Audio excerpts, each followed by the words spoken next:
Hey everybody, it's me again, and I thought I'd actually show you guys the solve of the clutch box so that you can see up close the whole procedure and the thought process that goes into solving something like a box like this.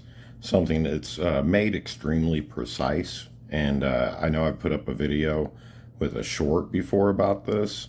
But I'll go over it again. This is a clutch box by Krasnow. He is an expert on precision and CNC, and he makes puzzles. He's been making them for over 20 years, and he is considered the man when it comes to precision. As you can see here, like everything is perfect. You'll see the intricate layering here, the joinery. You'll see that all of this right here is individual pieces cut of ebony and cocobolo, ebony being a very dense wood as well. And then he takes a pair of tweezers and places them down in here to make this pattern. This spiral pattern is extra. Normally his boxes come with all sides like this, and this would be $1,000 extra. They go for $3,500 new right now. I believe that currently he is only making them with maple and ebony faces, and then different woods for the frames. And they do not have the intricate joinery that this has. They are a normal, diagonally cut bevel, like a picture framing there.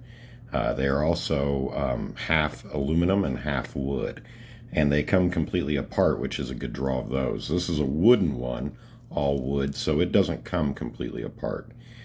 So that's what you're looking at here. Now this was done from a run in 2021. It was when he first came back to producing these. He had just made, I think, maybe like 4 or 5 to close out some orders he had had for a while, and then he did a run of 10 of these. This is the cocobolo and ebony with bubinga frame, and yeah, you've gotten a good look of it here. So let's talk about how it solves. Now it's a little bit noisy. I am on a different camera now. I figured this would be better close up, so hopefully the audio is good and everything. My cat is eating. But it's 118 degrees in Las Vegas this weekend, so I'm hoping to catch this in between air conditioning cycles. So when you start pushing around on this and feeling around on it for things to move, you'll hear that? There's like a ball in it. But it doesn't seem to want to go up and down. It kind of goes around. The noise will be important. So running your hands over it, you will notice that if you push, that these panels will move, 2 of them at least. And the only other ones that move are on the opposite side of them.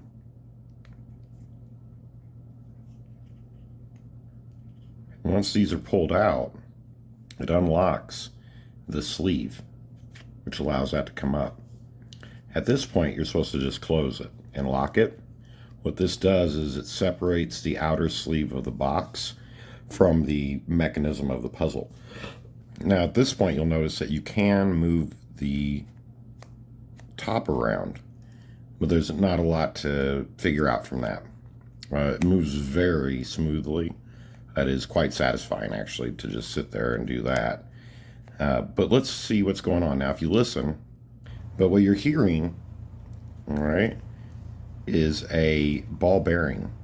And it has a path all the way around, not the lid and not the box, but this section in between the two. The lid itself has a piece on it. I don't know which direction it's facing, but it's kind of like a heart. Right? So it does that. And then the pathway for the ball to go all the way around it, there is one section where the corner is a square, a voxel filled. So as you roll it each way, you'll hear it, and then at some point you'll hear it go halfway and drop. That's when you know that you've put that corner piece like down here in your hand.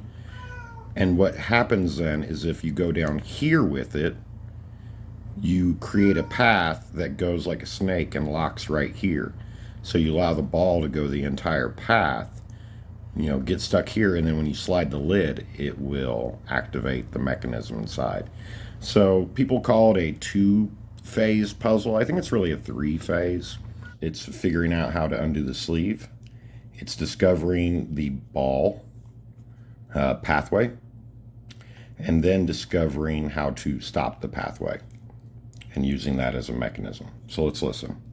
We're listening for the ball to roll a full path and then hit the block and drop down.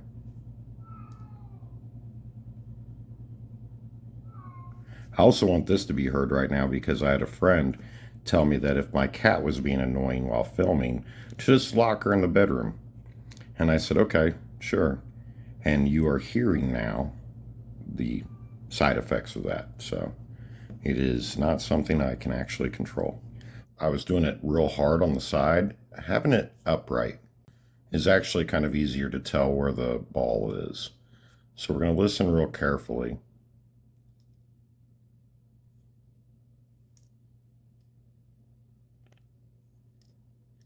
Hear that? You want to get used to the time difference because listen.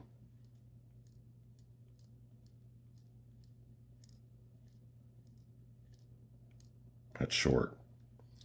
So we're going to move this to the right. We're going to move it down.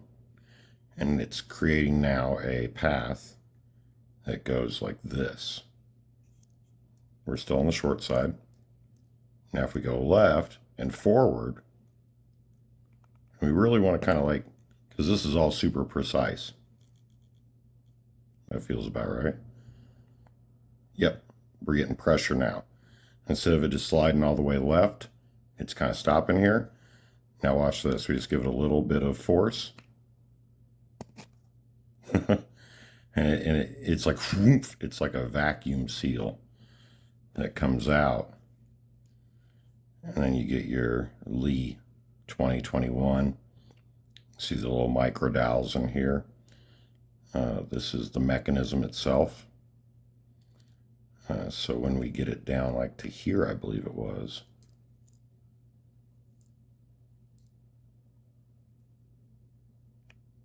Yeah. See, now we're working the mech. But if we had this open like this, see, nothing. So, and then here you can kind of see inside.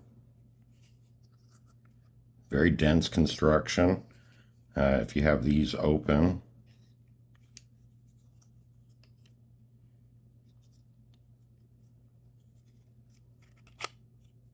you can kind of see inside it a bit. And so the metal ones you can unscrew here and here and take these parts out and then drop that out and completely take it apart. But I will say that when you're taking this bottom part apart down here, it's not really a puzzle. You're just deconstructing this inner box is all. So let's go ahead and close the clasps, locking this in place. And then we're going to take our thing in the right orientation here. See, we want it to be in these. It should just, and you see how these cuts are? These are the angled side of your divot. See, so it's angled there. So when you put it back, just like that, and it's locked back in place. Very simple to reset. And then you can test it, obviously, by pulling your pieces out. And yeah, it's still in there. That is the clutch box. And it may seem simple when you see it actually assembled, or I'm sorry, not assembled, but it may seem simple when you actually see it solved.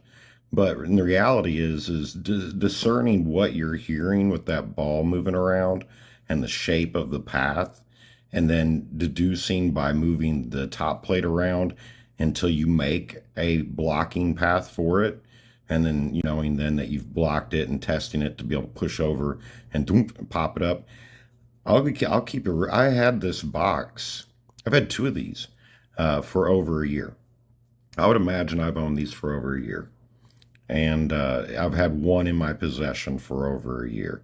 Now, the one that I had on loan, I never got to the point of popping the lid, most likely because of it takes a little force there, and you got to be brave. You have to really commit to the solve at that point. And I just wanted to kind of wait until I had my own. So this is the infamous clutch box, won the 2003 IPP award, handmade by Lee Krasnow, a guy that does lectures on how to do precision on CNC used to at Autodesk. A sailing aficionado. He's actually my age, so he just seems older because he's just so skilled at something. It seems like you need to be in your 80s to get to that level, but he's actually like my age. So that is the clutch box, a piece of puzzling history, the most precise thing I've ever probably owned, and a devilishly tricky puzzle to boot as well to solve. This is a great collector's piece for anyone's shelf, and you can order them from Lee's website, Pacific Puzzle Works. Oops, sorry for that. Just be prepared to pay a lot and wait a good year or so to get it. All right.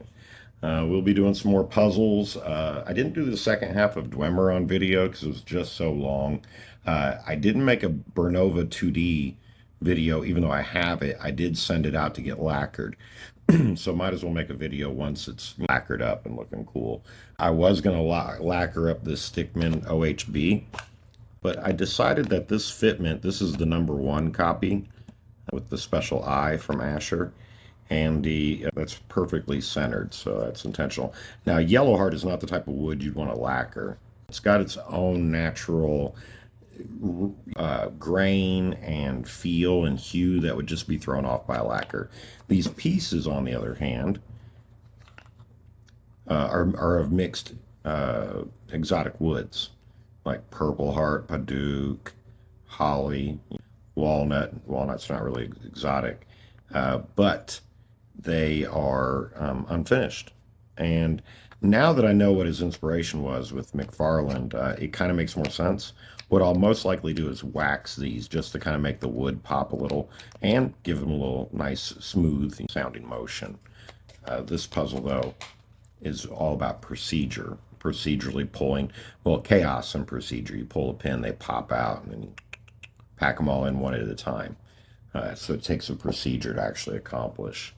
But enough about that. We're here to talk about the clutch box. And amazing pieces, amazing pieces. This is definitely, this is high art for your home. I would like in owning one of these.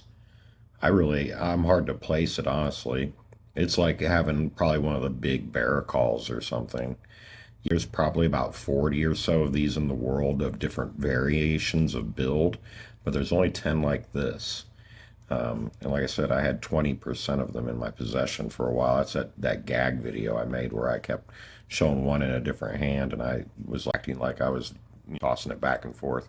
I just had two.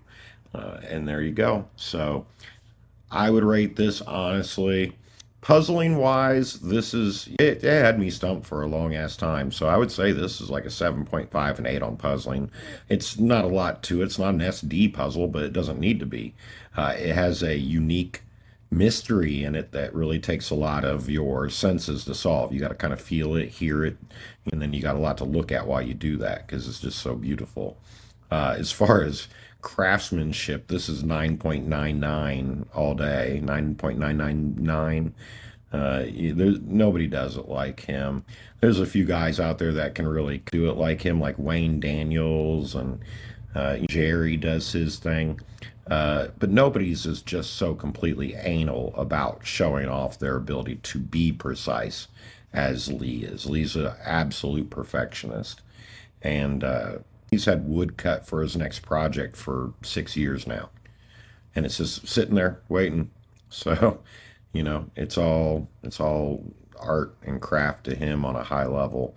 So I am very proud to be able to show this off and actually explain the logic behind the solve of this and how it operates.